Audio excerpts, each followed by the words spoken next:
નમસ્કાર દોસ્તો, trending Gujarat YouTube ચેનલમાં આપ સર્વેનું હાર્દિક સ્વાગત છે।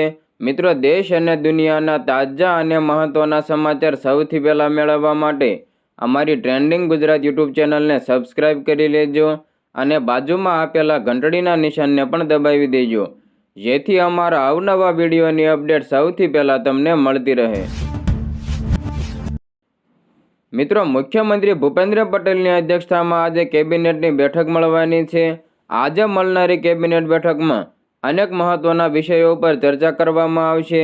ગાંધીનગર ખાતે મળનારી કેબિનેટ બેઠકમાં પીએમ જયમાં આરોગ્ય વિભાગ એસઓપીને અંતિમ મંજૂરી આપશે, તેમજ કેન્સર, નેઓનેટલ અને જોઈન્ટ રિપ્લેસમેન્ટની લગતી એસઓપી પણ જાહેર થશે, તેમજ બોગસ આયુષ્યમાન કાર્ડ કૌભાંડ અંગે પણ બેઠકમાં ચર્ચાઓ થશે। રાજ્યમાં મગફળીની ટેકાના ભાવે ખરીદ અંગે પણ સમીક્ષા કરાશે। મગફળીની ધીમી ખરીદીને લઈને ફરિયાદો મળી હતી। બજેટ અને સ્થાનિક સ્વરાજ્યની ચૂંટણીને લઈને પણ ચર્ચાઓ થશે। સ્થાનિક સ્વરાજ્યની ચૂંટણીની જાહેરાત પહેલાં મહત્વની અપડેટ સામે આવી રહી છે। સ્થાનિક સ્વરાજ્યની ચૂંટણીને લઈને તૈયારીઓ શરૂ કરવામાં આવી છે। ગાંધીનગરમાં મળેલી કેબિનેટ બેઠકમાં મંત્રીઓને સ્થાનિક સ્વરાજ્યની ચૂંટણીઓ અંગે જવાબદારી સોંપવામાં આવી। કેબિનેટની બેઠકમાં મંત્રીઓને જિલ્લા પ્રમાણે જવાબદારી સોંપવામાં આવી। ઉલ્લેખનીય છે કે જાન્યુઆરી મહિનામાં સ્થાનિક સ્વરાજ્યની ચૂંટણીઓ જાહેર થવાની સંભાવનાઓ છે। મહત્વનું છે કે ગયા મહિને સ્થાનિક સ્વરાજ્યની બેઠકોની ફાળવણી કરવામાં આવી હતી। રાજ્યની 79 નગરપાલિકાઓને બેઠકની ફાળવણી કરવામાં આવી હતી। રાજ્યમાં 27% અનામત લાગુ થતાં બેઠકોની ફાળવણી તથા સીમાંકનમાં ફેરફાર થયો હતો। નજીકના ભવિષ્યમાં સ્થાનિક સ્વરાજ્યની ચૂંટણી જાહેર થશે, ત્યારે ગયા મહિને બેઠકોની ફાળવણીને લઈને નોટિફિકેશન જાહેર કરી દેવામાં આવ્યું હતું।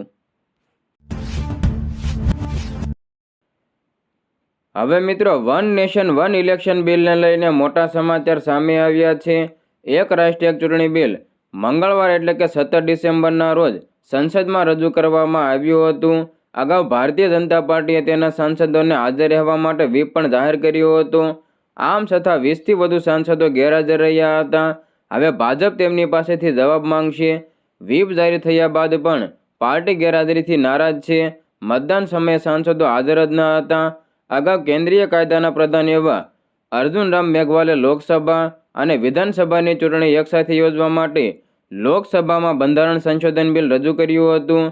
કાયદા પ્રધાને લોકસભામાં બંધારણ 100 અને 20મો સુધારો બિલ 2024 અને કેન્દ્ર શાસિત કાયદા સુધારા બિલ 2024 રજૂ કરવાનો પ્રસ્તાવ મૂક્યો। ચર્ચાના પ્રારંભિક રાઉન્ડ પછી વિપક્ષે મતોના વિભાજનની માંગ કરી। તેની તરફેણમાં 269 અને વિરોધમાં 198 સભ્યોએ મતદાન કર્યું હતું। બિલની રજૂઆત બાદ કોંગ્રેસ, સમાજવાદી પાર્ટી અને તૃણમૂલ કોંગ્રેસના સાંસદોએ આકરા પ્રહારો કર્યા હતા। સત્તાધારી ભારતીય જનતા પાર્ટી એટલે કે બીજેપી અને મુખ્ય વિપક્ષ ભારતીય રાષ્ટ્રીય કોંગ્રેસ આઈએનસી બંનેએ બિલની રજૂઆત પહેલાં તેમના તમામ સાંસદોને 3 લાઇનનો વ્હીપ જારી કર્યો હતો। ભાજપ ઉપરાંત તેલુગુ દેશમ પાર્ટી એટલે કે ટીડીપી, શિવસેના, શિંદે જૂથ સહિતના નેતાઓ સાથીઓ પણ તેમના સાંસદોને હાજર રહેવા માટે વ્હીપ જાહેર કર્યો હતો। નિયમો અનુસાર બંધારણના સુધારાઓને લોકસભામાં પસાર કરવા માટે હાજર રહેલા અને મતદાનના 2/3 સભ્યોનું સમર્થન જરૂરી છે। આજના દિવસને ઉદાહરણ તરીકે લેતા કોંગ્રેસે કહ્યું કે 461 સભ્યોએ બંધારણ સુધારો બિલ રજૂ કરવા માટે મતદાનમાં ભાગ લીધો હતો। જો બિલ પસાર કરવા માટે મતદાન થયું હોય તો તે 461માંથી 307 લોકોએ તેની તરફેણમાં મતદાન કરવું પડ્યું હોત, પરંતુ માત્ર 269 મતદાન કર્યું હતું, જેને કારણે કોંગ્રેસે કહ્યું હતું કે આ બિલને સમર્થન મળ્યું નથી। ઘણા પક્ષોએ વિરોધ કર્યો હતો।